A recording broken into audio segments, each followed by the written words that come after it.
কৃষক দলের সম্মানিত আহ্বায়ক আমার শ্রদ্ধেয় বড় ভাই জনাব আদর রহমান ভাই, আরো উপস্থিত আছেন গাজীপুর মহানগর কৃষক দলের সিনিয়র যুগ্ম আহ্বায়ক আমার বড় ভাই জনাব মইজুদ্দিন তালুকদার, এবং উপস্থিত আছেন আমার প্রাণপ্রিয় কাশিমপুর এবং কোনাবাড়ি কৃষক দলের সকল নেতৃবৃন্দ এবং কর্মীরা।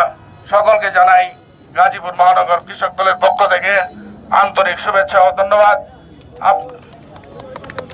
আপনারা আজকে সকলে একত্রে সম্মিলিত হয়ে কাশিমপুর কোনাবাড়ি থেকে আপনারা যে উদ্যোগ গ্রহণ করে সকলে একসাথে আসছেন, এই জন্য আপনাদের সকলকে জানাই ধন্যবাদ। আমরা গাজীপুর মহানগর কৃষক দল একটি ঐক্যবদ্ধ সংগঠন। আমরা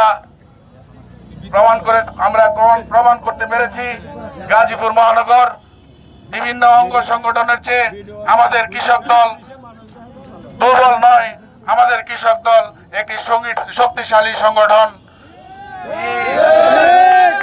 আমি আমার কথা দীর্ঘায়িত করব না, আসলে শারীরিকভাবে অনেকটা দুর্বল হয়ে গেছি, যে কারণে আমি আবারও আপনাদেরকে ধন্যবাদ জানাই এবং আমার নেতা জনাব শওকত হোসেন সরকারের শারীরিক সুস্থতা এবং আল্লাহ যেন তাকে সুস্থ রাখে, নেক হায়াত দারাজ করেন, এই দোয়া চেয়ে আমি আবারও সকলকে ধন্যবাদ জানিয়ে আমি আমার কথা শেষ করছি। আসসালামু আলাইকুম।